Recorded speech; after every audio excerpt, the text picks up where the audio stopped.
अस्सलाम वालेकुम guys, hope so आप सब लोग ठीक होंगे। तो हम स्टार्ट करते हैं अपना टॉपिक। लास्ट टॉपिक में मैंने ये वाला पैराग्राफ्स अच्छी तरह से कवर नहीं किए थे, तो हम यहाँ से स्टार्ट कर लेते हैं।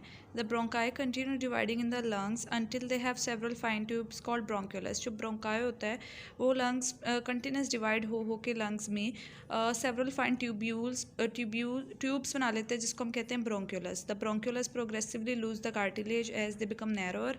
तो अब जब ब्रोंक्यूलस बन जाता है ना, ये इतना नैरो हो जाता है कि इसमें कोई भी कार्टिलेज नहीं होती। The bronchioles end as a fine tubules called alveolar duct. जो ब्रोंक्यूलस है वो इस तरह से एंड हो जाता है फाइन ट्यूब्यूल्स में, जिस तरह एल्वियुलर डक्ट होता है। ठीक है, तो इसको हम कहते हैं alveolar duct. Each alveolar duct opens into the cluster of pouches called alveoli. जो एल्वियुलर डक्ट है ना, वो क्लस्टर ऑफ पाउचेस में डिवाइड होकर क्या बनाता है, हमारे पास एल्वियुलाई बनाता है। The alveoli form the respiratory surface in the human body. जो ह्यूमन बॉडी होती है उस पर ये जो एल्वियुलाई होता है ये सरफेस बनाता है। Each alveolus is a sac like structure lined by the single layer of epithelial cell. जो एल्वियुलस होता है वो सैक लाइक स्ट्रक्चर होता है जिसको एपिथेलियल सेल्स के सिंगल लेयर ने सराउंड किया होता है। It is bound on outside by network of capillaries. ये नेटवर्क ऑफ कैपिलरीज के थ्रू आउटसाइड बाउंड होता है। The pulmonary artery from the heart containing deoxygenated blood enters the lungs and branches into arterioles and then into capillaries which surround the alveoli. जो pulmonary artery होती है ये heart से deoxygenated blood लेकर आ रही होती है और लंग्स में चल जाती है, वहाँ से ब्रांच हो जाती है, मतलब और डिवाइड हो जाती है किसमें, आर्ट्रियोल्स में, और वहाँ से कैपिलरीज में चली जाती है, जो कि एल्वियुलाई ने जिसको सराउंड किया होता है।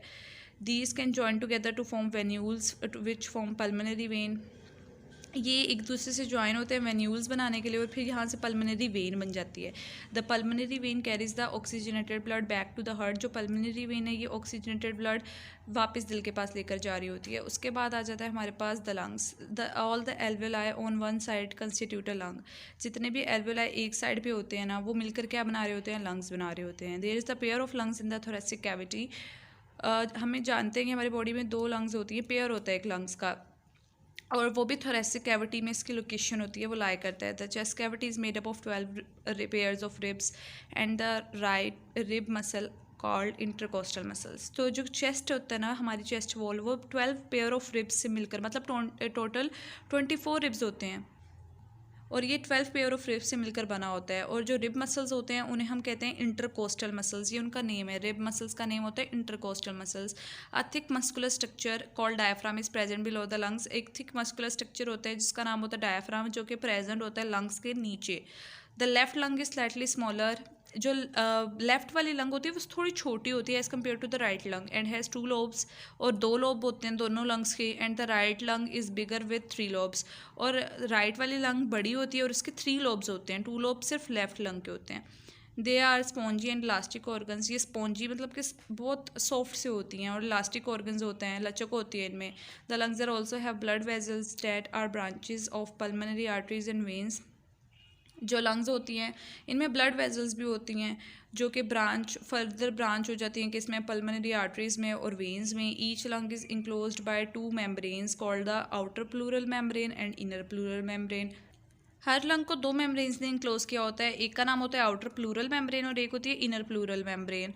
The membrane enclose a fluid. अब इस मेम्ब्रेन के अंदर एक फ्लूइड भी होता है which provide lubrication for the free expanding, जो कि लुब्रिकेशन प्रोवाइड करता है फ्री एक्सपेंड होने के लिए, क्योंकि लंग्स ने एक्सपेंड और कॉन्ट्रैक्ट होना होता है। तो ये फिर जो होता है फ्लूइड जो कि प्लूरल मेम्ब्रेन्स में होता है वो प्रोवाइड करता है lubrication and contracting movement of lungs. और लंग्स जो कॉन्ट्रैक्ट हो रही होती हैं उनकी मूवमेंट में भी हेल्प करता है। नेक्स्ट टॉपिक पढ़ेंगे हम इंशाल्लाह नेक्स्ट वीडियो में। तब तक अपना ख्याल रखें। अल्लाह हाफिज़।